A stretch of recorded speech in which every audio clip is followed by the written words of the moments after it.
Kazibari heritage স্টেটে আপনাদেরকে স্বাগত। ২০০ বছর পুরনো আমাদের এই হাভেলিটির একতলায় সাধারণ বৈঠকখানা, দোতলায় রইসদের জন্য স্পেশাল বৈঠকখানা।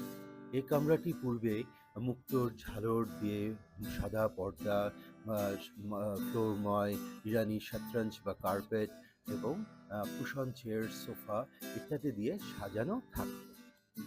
সে সময় গুরুত্বপূর্ণ অতিথিরা বিভিন্ন জমিদার সাহেব, বড় সরকারি কর্মকর্তা এবং ইংরেজরাও এই বৈঠকখানাটি ব্যবহার করেছে বিভিন্ন সময়।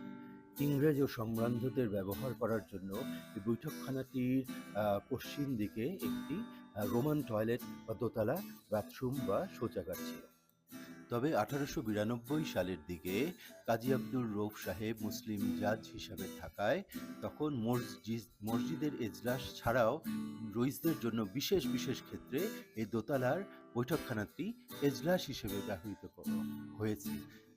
সে সময় বৈঠকখানার এই অংশটি সহ বৈঠকখানার বিশাল অন্যান্য অংশ মিলে সজ্জিত থাকত সিলিংময় লটকানি বা রশিটাঙা পাখা।